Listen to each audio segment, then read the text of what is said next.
खुदा यीशु मसीह के खूबसूरत नाम में आप सबको की सलामती हो। आपकी सलाम। आइए खुदा उनके कलाम में से पढ़ेंगे रसूलों के अमाल उसका 7वां बाब और उसकी 51 आयत से लेकर 53 आयत तक पढ़ेंगे और उसके साथ यशायाह की किताब में से पहला बाब और उसकी 19वीं आयत को पढ़ेंगे। रसूलों के अमाल 7 बाब की 51 आयत से 53 आयत तक और उसके साथ यशायाह की किताब पहला बाब और उसकी 19वीं आयत। खुदावंद के जिंदगी बख्श कलाम में यूं मरकूम है, ऐ गर्दन कशो और दिल और कान के नामख्तूनों, तुम हर वक्त रूहुल कुदस की मुखालफत करते हो। जैसे तुम्हारे बाप दादा करते थे वैसे ही तुम भी करते हो। तुम में से किस को तुम्हारे बाप दादा ने नहीं सताया? उन्होंने तो उस राज़बाज के आने की पेशखबरी देने वालों को कत्ल किया और अब तुम उसके पकड़वाने वाले और कातिल हुए। तुमने फरिश्तों की मार्फत से शरीयत तो पाई पर अमल ना किया। आमीन। यशायाह पहला बाब उसकी 19वीं आयत। अगर तुम राजी और फरमाबरदार हो तो जमीन के अच्छे अच्छे फल खाओ। खुदा उनके कलाम के पढ़े जाने के वसीले खुदा हम सबों को बरकत बख्शे। सब बोलेंगे हालेलुया हालेलुया हालेलुया हालेलुया। सो बातें आपने ये पहले भी सुनी हुई हैं तो भी कुछ ना कुछ दोबारे से हो जाएगी या फिर कुछ बातें नहीं होंगी। एक हमारा सिलसिला जो रसूलों के अमाल से जारी है 7वें बाब की 51 नंबर आयत से 53 आयत तक हमने तकरीबन इस पर 8 पैगाम दिए हुए, 7 या 8 पैगाम जी गर्दन कशी 10 पैगाम इस पर पहले हो चुके हैं। इसलिए मैंने कहा कि बहुत सारी बातें पहले ही आप तक पहुंच चुकी हैं, लेकिन फिर भी जो नए हैं उनके लिए बहुत सारी बातें इसमें से ज़रूर फिर से नहीं आएंगी। आमीन। क्योंकि कलाम को जब जब पढ़ते हैं ये हमें कुछ ना कुछ नया देता है। जब भी पढ़ते हैं जब भी सुनते हैं खुदा का कलाम हमें कुछ नया देता है। जो हमारी ज़रूरत होती है वक्त की ज़रूरत के मुताबिक ये हमसे बात करता है। आमीन। पैगाम ये भी पैगाम जो लिंक जो मैंने इसके साथ आपको दिया है ये भी पैगाम पहले दिया हुआ है। अगर तुम राजी और फरमाबरदार रहो या हो तो आज फिर से हम गर्दन कशी को और राजी होने को दोनों को मिलाकर बात करेंगे। गर्दन कशी को और राजी होने को या फरमाबरदार होने को दोनों को मिलाकर हम आज बात करेंगे कि खुदा यहाँ पर अपने पाक रूह के वसीला से स्टिफनेस में से होकर हमसे बात करता है। यूं तो इस पर 10 पैगाम पहले हुए हैं, लेकिन फिर भी चूंकि गर्दन कशी जो है या कान की जो नामख्तूनी है ये हमारी जिंदगियों से निकलती नहीं है। बार बार भी तंबीह पाकर फिर भी गर्दन कशी करते हैं, बार बार तंबीह पाकर फिर भी हम कलाम से बाहर निकल जाते हैं। तो कलाम को बार बार सुनने का मतलब कलाम में पकड़ के वापस लेके आना है। जब भी कलाम सुनाया जाएगा, रात को भी ये बात कही कि अगर ठीक कलाम सुनाया जाए तो बात इंसान को लगती है, बात इंसान को समझ में आती है कि ये मेरे लिए बात है। आमीन। क्योंकि किसी ना किसी जगह से बंदा कलाम से बाहर निकला हुआ होता है। कलाम सुनाने वाला भी और कलाम सुनने वाले भी किसी ना किसी पॉइंट पर कलाम से बाहर निकल जाते हैं। तो शैतान क्या करता है? कलाम से हमें घसीट कर बाहर लेके जाता है और खुदा का कलाम क्या करता है? वापस अपनी बाहों में या अपने में वो वापस हमें लेकर आता है। आमीन। तो जितना जितना हम कलाम को सुनते हैं, ज्यादा सुनते हैं, उतना ही हम कलाम में लगते जाते हैं। आमीन। फिर उसकी दूसरी मिसाल ली जा सकती है कि जैसे बीज बोया है और बीज बोकर पौधा उगता है, पौधा उगकर जैसे बड़ा होता है तो फिर दुश्मन भी ज्यादा आते हैं। बीज बोने वाले को आप देखें क्या करते हैं? सबसे पहले जब वो बीज को बिखेरता है तो बिखेरते बिखेरते ही चिड़िया कौवे साथ साथ ही होते हैं। जो कलाम या जो बीज सही अंदर नहीं बैठता वो उसी वक्त चिड़िया कौवे खा जाती हैं। मतलब क्या? यहां पर कलाम अभी जिंदगियों में बोया जा रहा है। तो जो कलाम अंदर नहीं बैठेगा समझे वो उसी वक्त चिड़ियों ने, कौवों ने पकड़े और जिंदगी से उड़ा कर ले गए, और इसका कोई भी बेनिफिट मिलने वाला, क्योंकि वो जमीन में लगा ही नहीं। जमीन पर आया तो था, लेकिन ये जमीन के अंदर गया ही नहीं है। इसलिए कलाम को या बीज को बोने से पहले जमीन को अच्छे से तैयार किया जाता है, नरम किया जाता है, ताकि जमीन के नीचे ये जाए। जितना बीज ज्यादा नीचे जाएगा उतना ही ये ज्यादा महफूज रहेगा। आमीन। जितना जमीन के गहरे में जाएगा उतना ही ज्यादा ये सेफ रहेगा। लेकिन कुछ बीज बोते बोते ही चिड़िया कौवे ले जाते हैं। अब जो ज्यादा गहरे में नहीं जाता है उसके साथ प्रॉब्लम क्या आती है? जैसे ही बीज बोने के बाद पानी लगाया जाता है तो पानी से तर कर ऊपर आ जाता है, फिर अगले दिन चिड़िया कौवे ले जाते हैं। तो जो बंदे तौबा करते हैं, पानी का बपतिस्मा लेते हैं, थोड़ा कलाम सुनकर जल्दी बपतिस्मा ले लेते हैं, अगर तो वो उनके नीचे जमीन में बैठा नहीं है तो क्या होता है? वही कलाम पानी का बपतिस्मा लेते ही तर के बाहर आ जाता है और अगले दिन ही फिर दुनिया अपने उन्हीं कामों में मसरूफ हो जाती है वापिस, क्योंकि कलाम अंदर बैठा ही नहीं है। तो कलाम बिठाने के लिए जमीन को तैयार करना पड़ता है। जमीन तैयार होकर जितना गहरा कलाम जाएगा उतना ज्यादा सेफ होगा। लेकिन ये सेफ अभी तो है जमीन से निकलने के लिए बाहर, लेकिन ये इतना सेफ नहीं है, क्योंकि जैसे ये बाहर निकलेगा दुश्मन फिर भी साथ में खड़ा है। कैसे आप देख सकते हैं? जैसे ही ये तिनका बाहर निकालते तो कई दफा दाना भी साथ में बाहर निकल रहा है, तने के साथ ही दाना भी।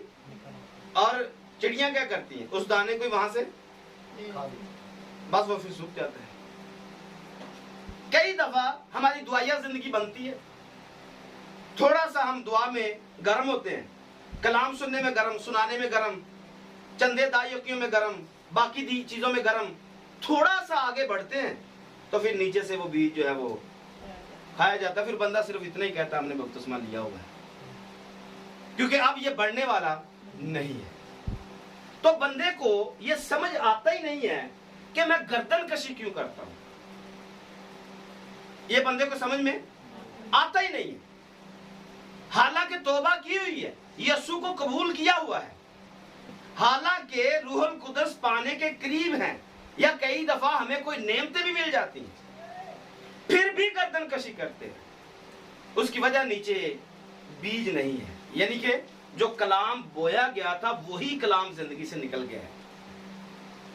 जिस कलाम की बेस पर, जिस बीज की बेस पर आपने तौबा की है, अब वो बेस ही जिंदगी में नहीं रही, अब वो बीज ही जिंदगी में नहीं रहा। ऊपर वाला तो थोड़े दिन दिखता है, जो तिनका निकलता है थोड़े दिन निकलता है और फिर उसके बाद गायब हो जाता है, फिर सिर्फ बातें रह जाती हैं। हम कई दफा यहां पर लोगों को देखते हैं, बाहर लोगों को देखते हैं, क्या करते हैं? जी तौबा की है, जी सब की हुई है, तौबा की है, लेकिन जिंदगी में अमल जीरो लेवल पे, गर्दन कशी अरूज पे। वजह क्या है? क्योंकि जिस बेस पर यह तौबा की गई थी वो बेस ही नीचे से खत्म हो चुकी। तो भी अगर बेस रहे, थोड़ा बंदा आगे बढ़े, तो बढ़ते बढ़ते खतरात भी ज्यादा बढ़ते हैं। जो खतरा है अभी खत्म हुआ, बीज ऊपर, तना ऊपर निकलेगा, खतरा ज्यादा बढ़ेगा। अभी तो चिड़िया को भी आ रहे थे, लेकिन जब ये बढ़ेगा अब बड़े जानवर आएंगे। हाँ, बड़े जानवर आएंगे, मतलब भेड़ आएगी, बकरी आएगी, उसके साथ गाय भैंस आएगी, खेत में आकर जितना ज्यादा ऊपर आएगा उसको ऊपर से ही खा लिया जाएगा। खतरा बढ़ा हुआ है, खतरा अभी खत्म नहीं है। खतरा बढ़ा हुआ है, खतरा खत्म नहीं है। क्यों? क्योंकि बीज वाला सेटअप तो खत्म हो गया। बीज के बाद ये तना ऊपर आ गया, और तना जब बढ़ेगा तो दुश्मन बड़ा आएगा। अब चिड़िया कौवे नहीं आएंगे, बल्कि अब बड़ा दुश्मन आएगा। अगर बड़ा दुश्मन से ये जानवरों से बचेगा, फिर क्या होगा? जब ये थोड़ा ज्यादा बढ़ेगा, फिर काटने वाले आएंगे, चोरी से दराती के साथ ही काटेंगे। और बीज उगा तो था, छोटे दुश्मन थे, बीज बढ़ेगा, बड़े दुश्मन आएंगे। बीज बढ़ेगा, बड़े दुश्मन आएंगे। चोरी करके ही उस फसल को काट डालेंगे। चोरी करेंगे और उसको फसल को ही, मतलब सिरे से ही आप जिस चर्च में जा रहे हो या कलीसिया में जा रहे हो, खुदा के घर में जा रहे हो, क्या करेगा? सिरे से उस फसल को काट के जाया कर देंगे। तो खतरा घटा नहीं है। हमने होशियार होना है, हमने थोड़ी तरक्की करनी है, अपने आप को जज करना है कलाम की बेस पर है या नहीं है। क्योंकि शैतान क्या करता है, ये छोड़ता नहीं है, किसी भी स्टेज पर जाकर ये छोड़ता नहीं। ऐसा नहीं है कि ये सिर्फ बीज को पकड़ता है, या थोड़ा बड़ा हो तो फिर पकड़ता है, उससे बड़ा हो तो पकड़ता है। आप बड़े बड़े दरख्तों को देखते हैं, अमरूद को देखते हैं, सेब को देखते हैं, बड़ा बड़ा फल लग जाता है, पक भी जाता है, लेकिन जैसे पके को काटते हैं तो उस पके फल में कीड़ा होता है। खतरे से खाली नहीं है, क्योंकि दुश्मन ने बीज बोने से लेकर फल पैदा करने तक पीछा करना है। फल पैदा हो गया, कई दफा फल कच्चा जड़ा है, कई दफा पक गया, पकने के बाद भी उसमें कीड़ा लग गया है। इसकी मिसाल कैसे दी जा सकती है? बंदा तौबा कर चुका है, बपतिस्मा ले चुका है, डीकन मखसूस है, एल्डर मखसूस है, मुबशर मखसूस है, पास्टर मखसूस है, बिशप है, लेकिन चुगली जिंदगी से जाती, ऐबजोई जाती नहीं, हरामकारी जाती नहीं, या दीगर बातें, इतना बड़ा होने के बाद भी कलाम से सरकशी है, कलाम से गर्दन कशी है। तो समझ में आया कि पीछे से इब्लीस ने पीछा छोड़ा ही नहीं है। खुदा तो हमें आगे लेकर जाता है, लेकिन इब्लीस क्या कर रहा है? वो हमारा पीछा छोड़ने वाला ही, क्योंकि उसने एंड तक, आखिरी बॉल तक खेलना है। ये मुहावरा है, आखिरी बॉल तक लड़ेंगे, चाहे बेइज्जत हो जाए, चाहे बेइज्जती बहुत ज्यादा हो जाए, लेकिन खेलेंगे जरूर। इसको पता है कि मैं हारा हुआ हूं, इसको पता है कि मेरी कोई औकात नहीं, कोई वैल्यू नहीं है, लेकिन फिर भी ये पीछा छोड़ता, गर्दन कशी करवाता रहता है। और हम जाने अनजाने में उसके पीछे लग जाते और कलाम से बाहर निकल आते। हमें पता है झूठ बोलना गुनाह है, यस नो? झूठ बोलना गुनाह है, फरेब देना, धोखा देना, गर्दन कशी करना, सिगरेट पीना, बाकी दीगर जितने नशे हैं देखना गुनाह है, टिकटॉक बनाना स्वाब है, गुनाह है, फिर भी करते हैं। फेसबुक चलाने में कितनी लज्जत है, कितना टाइम जाया होता है, फिर भी चलाते हैं। हमारा सोशल मीडिया पर इतना वर्क होता नहीं है, हमारा इतना वर्क होता, फिर भी सारा सारा दिन 24 घंटे हमारे इस पे गुजर जाते हैं। क्या चल रहा है? शैतान कहां पर काम करता है, या शैतान का मकसद क्या है? हमारा एक एक लम्हा कीमती लम्हा है, क्योंकि हम यहां थोड़े वक्त के लिए हैं। और उसका काम क्या है? कई दफा मैंने बताया, गेम खेलना शायद इतना बड़ा गुनाह नहीं, कार्टून देखना इतना बड़ा गुनाह नहीं, फिल्में देखना इतना बड़ा गुनाह नहीं। गुनाह इसके पीछे है क्या? आप खुदा के दिए हुए वक्त को जाया कर रहे हैं। ये वक्त खुदा ने दिया किस लिए? हम्द करने के लिए। हमें बनाया किस लिए किया? खुदा की। फिर सारा दिन हमारा ऐसे ही जाया गुजर जाता है, क्योंकि इब्लीस छोड़ता नहीं है, किसी ना किसी तरीके से हमारे माइंड को बिजी रखता है, हमारे ख्यालात को बिजी रखता है। काम नहीं भी है, फिर भी टकाटक चल रहे हैं। क्या ढूंढ रहे हैं? इसमें से निकलना क्या है? कुछ निकलेगा? कुछ भी नहीं निकलेगा, फिर भी वक्त जाया है। और यही इब्लीस का काम है। लिखा है, वक्त को गनीमत जानो, वक्त को गनीमत जानो। लेकिन जानते ही नहीं है। ये तो सीधा सीधा एक हुक्म है कि वक्त को गनीमत जानना है, क्योंकि दिन तो बुरे दिन कई दफा सिखाया गया है। बुरे दिन आएंगे, क्या होगा?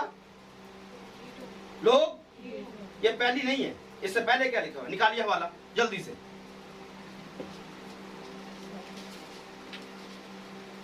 तीमुथियुस का हाथ। लेकिन ये जान रख के आखिर जमाना में बुरे दिन आएंगे। जी, पहला तीमुथियुस 3 की पहली आयत में, क्योंकि बुरे दिन आएंगे, आदमी खुदगर्ज हो जाएंगे। तो उसका काम क्या है? हमें पता है कि आखिरी जमाने के बारे में ये लिखा हुआ है, हम सबको पता है, जितने कलाम सुनने वाले सबको पता है कि आखिरी जमाने में लोग खुदगर्ज हो जाएंगे। हम फिर भी खुदगर्जी करते हैं। क्या करते हैं? कलाम से खींचकर बाहर निकालता है। पता है, ये हमारे दिल में है कि आदमी खुदगर्ज हो जाएंगे। उसका काम क्या है? उसका काम है हमें गर्दन कशी करने पर मजबूर कर देना। इस आयत से, इस लफ्ज में से हमें खींचकर बाहर लेकर निकल जाना। एक रास्तबाज को, एक ईमानदार को खुदगर्ज नहीं होना चाहिए।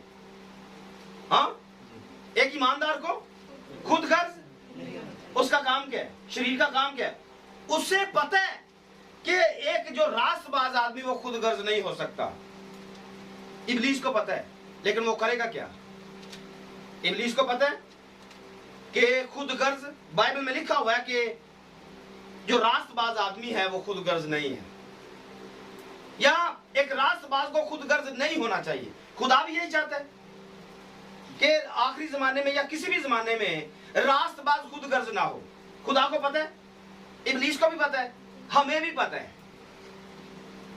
अगर नहीं पता था, अभी पता चल गया कि आखिरी जमाने में, बुरे दिनों में पहला इंसान कैसा होने वाला है। हमें पता है कि आखिरी जमाने में इंसान कैसे होंगे। ये खुदा को भी पता है, ये शैतान को भी पता है। पता हमें तीनों को ही है, लेकिन खुदा कभी भी खुदगर्ज होने वाला नहीं है। हम दरमियान में हैं। शैतान का काम क्या है? हमें इस किस्म से खींचकर बाहर निकालना।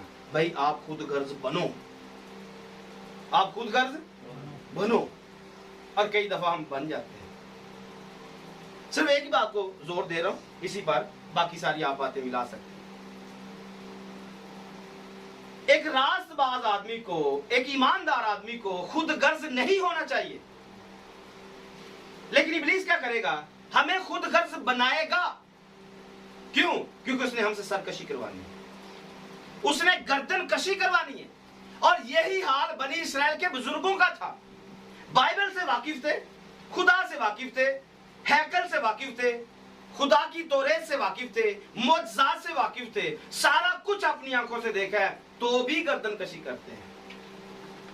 खुदा ने ऑर्डर किया, बुत परस्ती से मुझे नफरत है, बुत परस्ती से मुझे नफरत है। तो इब्लीस करवाता क्या है? वही करवाता है जैसे खुदा को आज भी ऐसे करते हैं। लेकिन साथ में जो हमने दूसरा वाला पढ़ा है, अगर तुम राजी हो, अगर तुम किस बात के लिए? खुदगर्जी को छोड़ने के लिए। अगर तुम राजी हो खुदगर्जी को, अगर तुम राजी हो खुदगर्जी को, अगर तुम राजी हो, अगली बात को पढ़िए। पहली बात मैंने आपको बता दिया, जोर दे दिया, अगली बातों को आपने खुद मिलाना है। अगर तुम राजी हो किस बात के लिए? बोलिए, खुदगर्जी के लिए, खुदगर्जी को छोड़ने के लिए।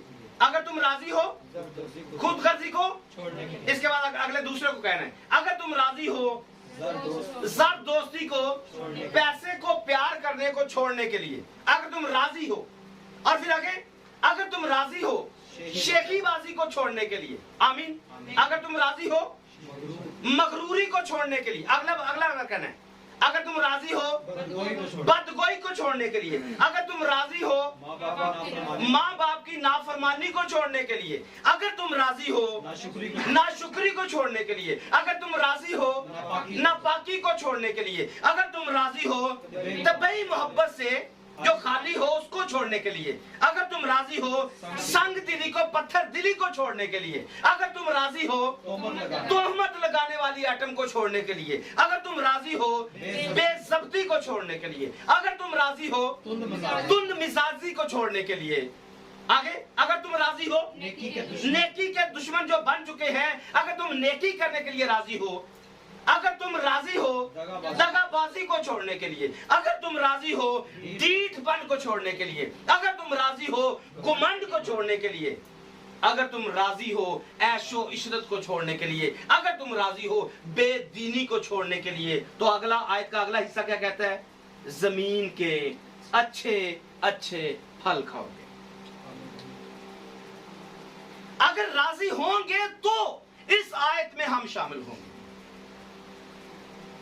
गर्दन कशी भी मौजूद है, सरकशी मौजूद है, बदगोई मौजूद है, माँ बाप की नाफरमानी मौजूद है, बेइज्जती मौजूद है, तभी मोहब्बत से खाली है। सारी चीजें वो जो खुदा करने को मना करता है कि मना करता है ये नहीं करनी है, वो भी करें और फिर साथ में खुदा के वादे भी हासिल करें, अच्छे अच्छे फल भी मिले, ये मुमकिन ही नहीं।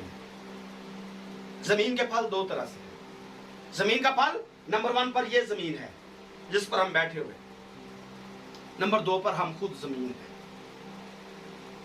नंबर 2 पर हम खुद जमीन है। अब फैसला आपने खुद करना है, अब खुद से आपने देखना है कि जमीन से जो निकलने वाले फल हैं जो अच्छे से अच्छे हैं, कितने हमें जिंदगी में नसीब होते हैं। जो ये जमीन से निकलते हैं ये कितने हमें नसीब होते हैं। कितनी खुशी से हम सेब लेके खा सकते हैं, अंगूर लेके खा सकते हैं, अनानास लेके खा सकते हैं, या हम जैतून का कितनी मतलब जल्दी से खा सकते हैं, या अंजीर का फल कितनी जल्दी खा सकते हैं, या दीगर फल जो हैं कितनी जल्दी हम खाते हैं, कितनी जल्दी हमें नसीब में होता है।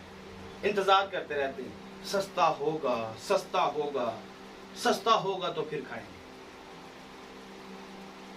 उसके पीछे वजह क्या है? आदम हवा को आपने देखा, सारे फल खुदा ने मुफ्त में दिए हुए थे। हाँ, बाग लगाया हुआ था, सारी चीजें मुफ्त में खाओ। एक फल का दिल करता है उसी टाइम मिलेगा, दूसरे का दिल करता है उसी टाइम मिलेगा। हमारे पास एक को दिल करता है वही नहीं मिलता है, अगर वही मुश्किल से मिल जाए तो अगला नहीं मिलता है, क्योंकि हालात ही ऐसे, हमारे हालात ऐसे नहीं है। उसके पीछे मेजर पॉइंट क्या है? हम खुदा के साथ उसके हुक्मों को मानने के लिए राजी नहीं, क्योंकि हम गर्दन कशी करते हैं, हम सरकशी करते हैं। जहां पर खुदा हमें खड़ा करता है हम वहां खड़े नहीं होते हैं। जहां पर खुदा कहता है रुक जाओ, रुकते नहीं है। जहां पर खुदा कहता है चलने के लिए, चलते नहीं है। हाँ, दो चीजें हैं, एक पैसा है, पैसे से सारी चीजें मिलती हैं। हमारा एक अपना तरीका है, दुनियादारी में जो कुछ भी खरीदना है पैसे से खरीदना है, ऐसे ही ना? तो खुदा से जो कुछ लेना है वो बगैर पैसों के मिलता है, वो भी तो पैसों से मिलता है। बगैर पैसों के कोई नेमतें नहीं मिलती, बगैर पैसों से कोई रूहुल कुदस नहीं मिलता है, बगैर कीमत के कुछ भी खुदा से नहीं मिलता है। अगर आप समझना चाहें तो समझ सकते हैं। अमीर आदमी आता है, ऐ उस्ताद मैं क्या करूं हमेशा की जिंदगी पाऊं, तो यीशु ने क्या कहा? हुक्मों पर। पहले क्या कहा? हुक्मों पर। तो वो तो लड़कपन से करता है। फिर यीशु ने कहा तुझ में एक बात की क्या कमी है? अपना माल। उसको ये शरीयत याद नहीं थी कि पुराने अहदनामे में शरीयत की किताब में लिखा हुआ है कि गरीब का ख्याल करना है, अपने मुफलस भाई को देखकर उस पर तरस खाना है। भाई तुझे यही याद है कि झूठ नहीं बोलना है, ये सौखा लगता है, या बाकी हुक्म सौखे लगते हैं, तो जिसमें तकलीफ होती है वही मानने में बरकत छुपी हुई है। जो हुक्म मुश्किल है, जो मुश्किल लगता है, हकीकत में उसी के नीचे तो आपका खजाना दबा हुआ है। आसान आसान तो कर लेते हैं, यहां पर आना है, बैठना, चले जाना है, लेकिन जब कुछ करने के लिए कहा जाता है, थोड़ी देर पहले एक पैगाम दिया गया, बहसो तकरार तो बहुत आता है, लेकिन कुछ करना नहीं आता है। बातें बहुत आती हैं, लेकिन जब प्रैक्टिकल करना है तो ये नहीं आता है। जिससे हम खुदा की नजर में मकबूल ठहरे, ये नहीं आता है। तो मैं आपको बता रहा हूं कि जिस हुक्म को मानना आपके लिए मुश्किल है, हकीकत में उसी के नीचे आपकी बरकत छुपी हुई है। तो इसने क्या कहा? हुक्मों पर तो अमल करता हूं। यीशु ने क्या कहा? तुझ में एक बात की एक कमी है, और कमी क्या है? अपना माल बेच और गरीबों को दे दे, तुझे आसमान पर। तो पिछले पैगाम में हमने सीखा है खजाना क्या है? खजाना कादर मुतलिक है। ये अय्यूब 22वें बाब में हमने पढ़ा है, 24-25 आयत में पढ़ा है कि कादर मुतलिक खजाना है, ये तुझे मिल जाएगा। जब यीशु ही मिल जाए, कादर मुतलिक ही मिल जाए, बाकी पीछे क्या बचता है? हम सौदा करते हैं, खरीदते हैं, कीमत भी देते हैं, लेकिन उन चीजों के लिए देते हैं जिसमें फायदा नहीं है, अच्छा नहीं है, नफा नहीं है। दुनिया के दारी के अंदर पैसा इन्वेस्ट करते हैं, लेकिन खुदा के लिए कुछ नहीं करते। जहां पर खुशी, इत्मीनान, तसल्ली, तहम्मुल, परहेजगारी है, वहां पर कुछ नहीं करते। और जैसे उसने कहा अपना माल बेच और गरीबों को दे दे, तुझे आसमान पर खजाना मिलेगा। तो मुंह नीचे अब निकल गया। तो मैंने अभी थोड़ी देर पहले यही कहा कि पैसों के बगैर मिलता भी, आप ये नहीं कह सकते आप पैसे फाड़ दे, रूल कुदरत से, ऐसा नहीं मिलेगा। लेकिन पैसे लगाने पड़ेंगे। कैसे? ज़कई की तरह। मैं यीशु को देखना चाहता हूं। तो आगे सिलसिला आपको याद ही है। यीशु ने कहा आज मुझे तेरे घर में जाना जरूर है। और जैसे यीशु ज़कई के घर में जाएंगे, और ज़कई क्या करेगा? आधा माल फौरन से, झट से सारा माल इकट्ठा है, आधा इसमें से काटेगा, आधा गरीबों को। यही तो खुदा की मर्जी है कि अपना माल गरीबों को। ये मसूल की चुंगी से उठा हुआ है, अभी उठ के आया है, लेकिन पता इसको पहले भी था कि माल गरीबों को देना मेरा फर्ज है, लेकिन ये देता। यही मानना मुश्किल है।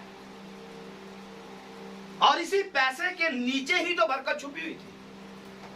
रूहुल कुदस इसी पैसे के नीचे ही तो छुपा हुआ था। निजात इसी पैसे के नीचे ही तो उसने बंद करके रखी हुई थी। इसी पर लोग आकर अटक जाते हैं, गर्दन कशी करते, सर कशी करते, क्योंकि मुश्किल लगता है। ये काम करना मुश्किल लगता है।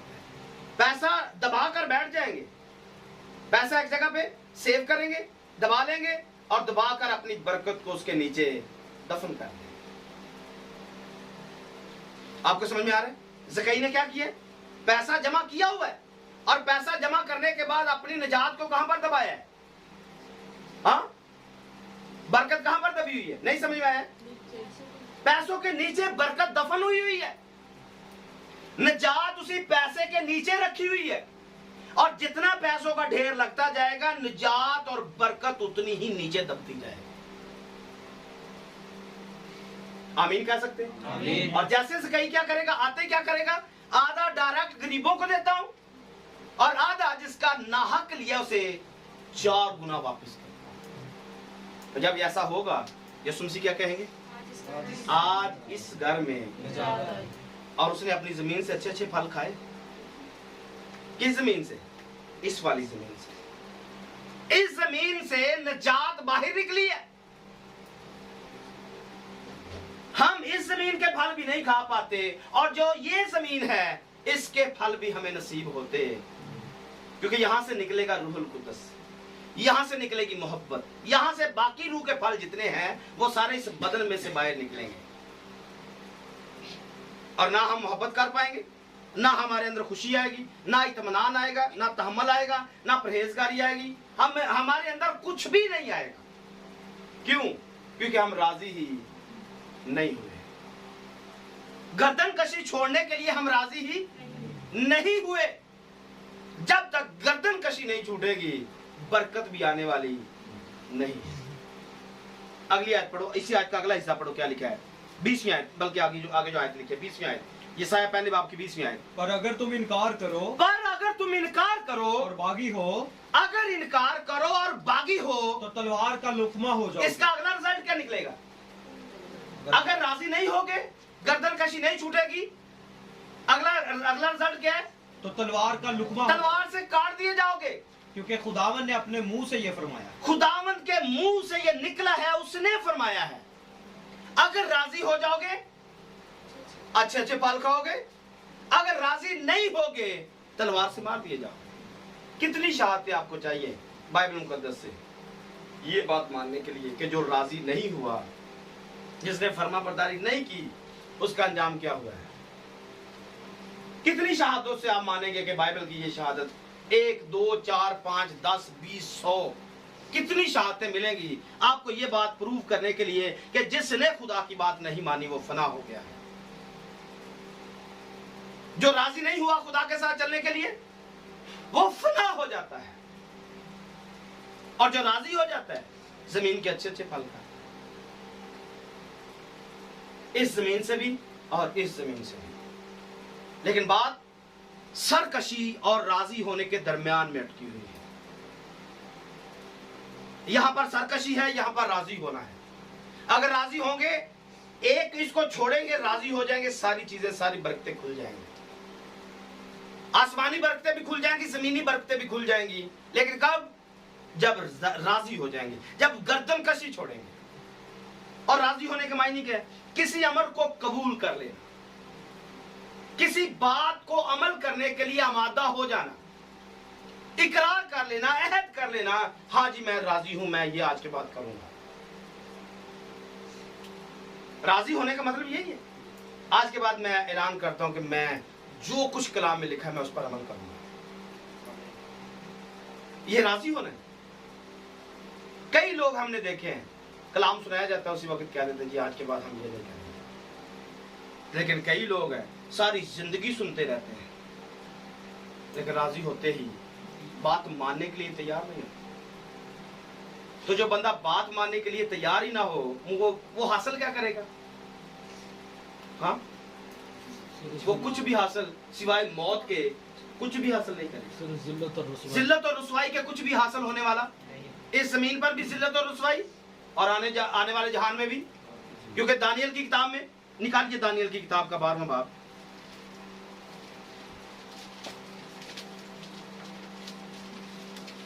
दानियल की किताब 12वां बाब, पहली आयत से पढ़िए।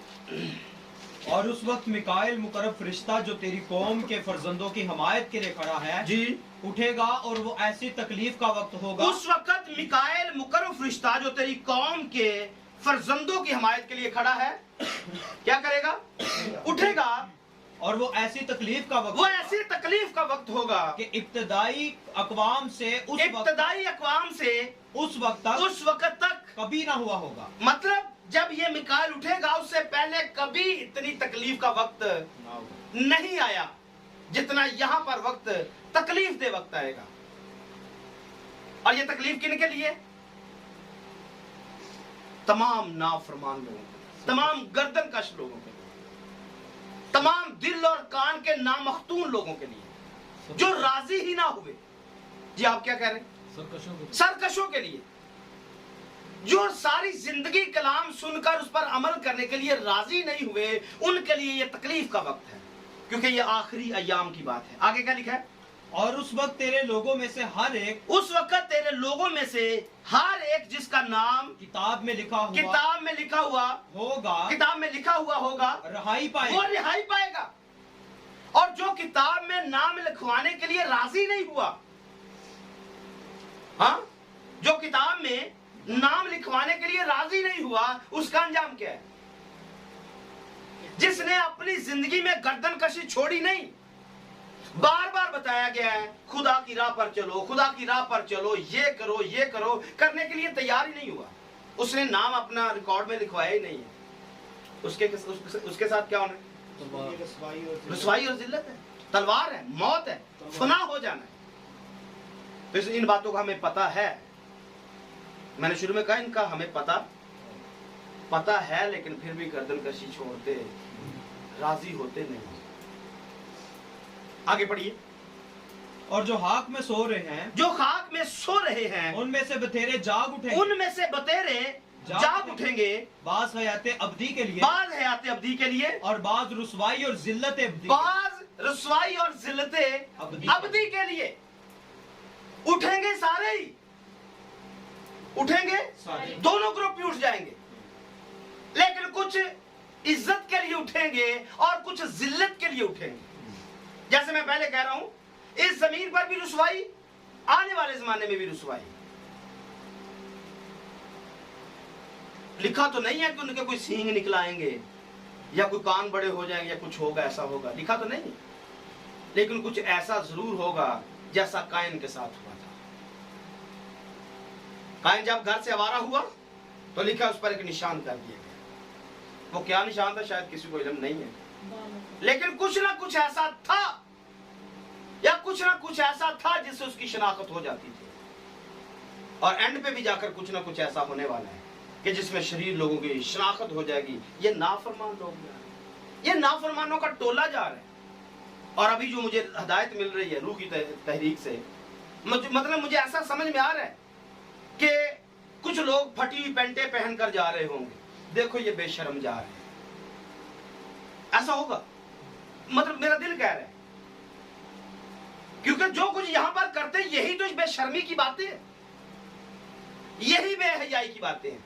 और वहां पर मुमकिन है, ऐन मुमकिन है कि ऐसा हो कि ये ऐसे ही वो फटी हुई पैंटें पहने हुए, वो कड़े पहने हुए, वो फैशन किए हुए, बाल बड़े बड़े किए हुए या ऊपर नीचे किए हुए,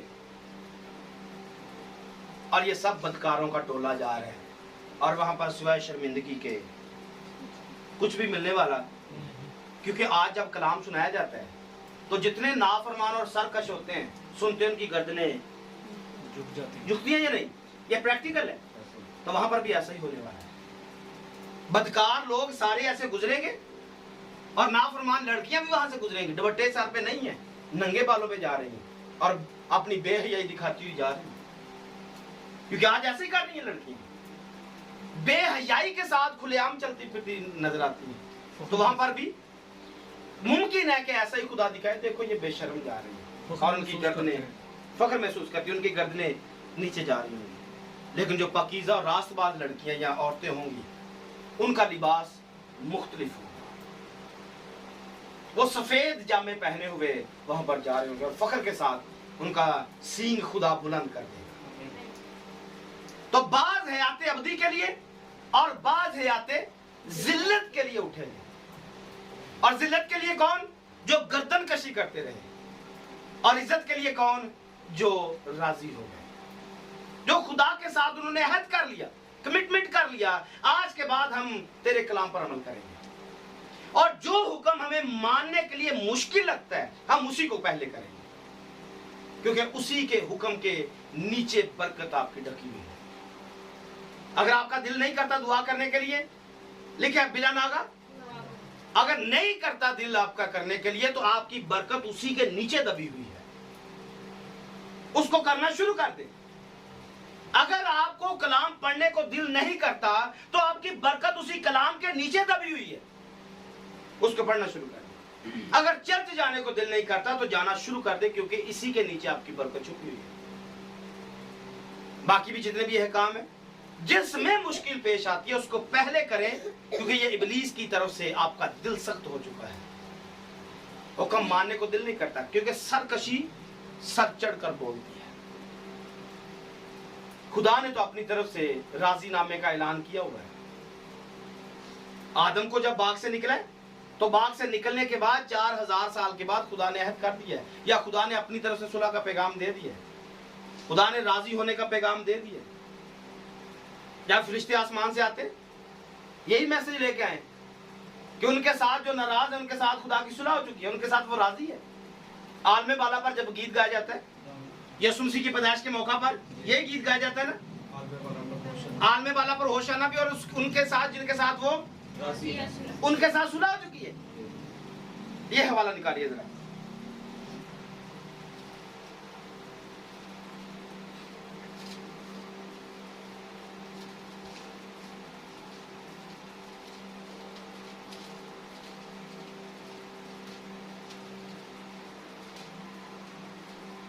जी मिला है, निकालिए लूका की इंजील से 2 बाब 14 निकालिए, 13 से पढ़ेंगे। यका उस फरिश्ते के, और यका उस फरिश्ते के साथ जी आसमानी लश्कर की एक गिरोह, आसमानी लश्कर की एक गिरोह खुदा की हमद करती और ये कहती जाहिर हुई कि आलमे बाला पर खुदा की तमजीद हो, और जमीन पर उन आदमियों से जिनसे वो राजी है। तो राजी हो किन से है?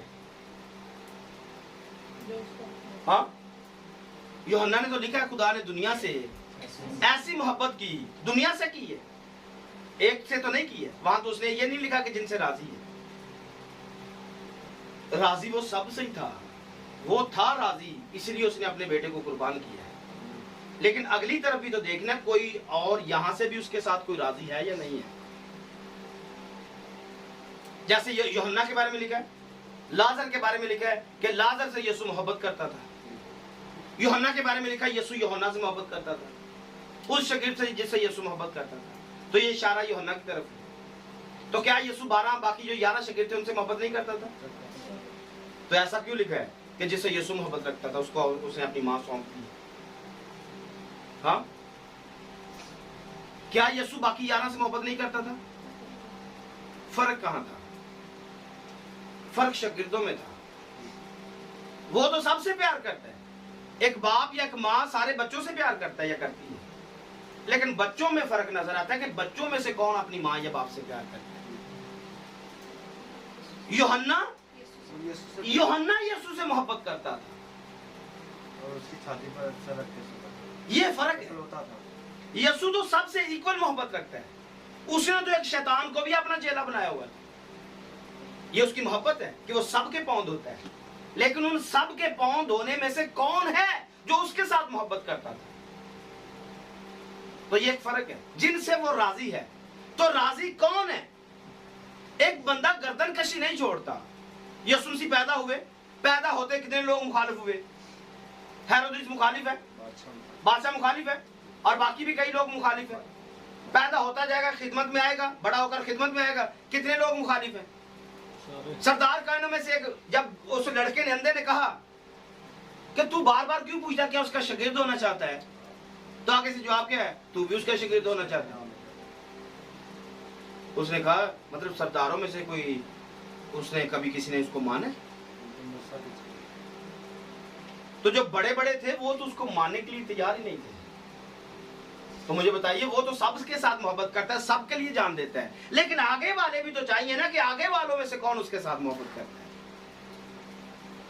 तो जिनके साथ वो राजी है उनके साथ सुलह। आगे हमारी मर्जी है, हम उसके साथ राजी होने के लिए तैयार है। लेकिन अगली सिर्फ राजी तक नहीं है, अगली बात फर्मा बरदारी की भी है। अगर तुम राजी हो, राजी और फर्मा बरदार, ये बहुत ही खास पॉइंट है, मजे का पॉइंट। कई दफा हम राजी हो जाते हैं तौबा करने के लिए राजी, लेकिन काम करने के लिए राजी नहीं है। ज़कई फर्मा बरदार हुआ है, ज़कई राजी भी हुआ और फर्मा बरदार भी हुआ। साउल राजी हुआ अमालेकियों को मारने के लिए, लेकिन फर्मा बरदारी नहीं की है। तो दो तरीके, दो बातें, राजी भी होना है और फर्मा बरदार भी। क्योंकि राजी तो आज हो जाएंगे कि हम गर्दन कशी छोड़ देंगे, आज स्टैंड अप हो गए, आज के बाद हम राजी हैं जी। हाँ, आज के बाद किस बात के लिए? आज के बाद गर्दन कशी नहीं करेंगे, लेकिन साथ में फर्मा बरदारी ये नहीं आएगी। कई दफा हमने देखा इबादत के अंदर लोगों ने हाथ खड़े किया, आज के बाद तौबा है जी, आज तौबा करते हैं, लेकिन फिर फर्मा बरदारी की जब बात आएगी फिर जान निकल जाएगी, फर्मा बरदारी होती। यहां पर ज़कई का जिक्र लिखा है, ज़कई राजी हुआ, फर्मा बरदार भी हुआ। साउल राजी हुआ लेकिन फर्मा बरदार नहीं हुआ। कई मिसालें आप अपनी जिंदगी से ले सकते हैं। कितनी दफा हम राजी हुए हैं खुदा का काम करने के लिए और फिर से नाराज। हननिया सफूरा राजी हुए, लेकिन फर्मा बरदारी की जब बात आती है गायब हो जाती। तो हमने गर्दन कशी को छोड़ने, खुदा के साथ राजी होने का अहद बांधना है। खुदा हम तेरे साथ राजी हैं, और राजी होने का सबूत क्या है?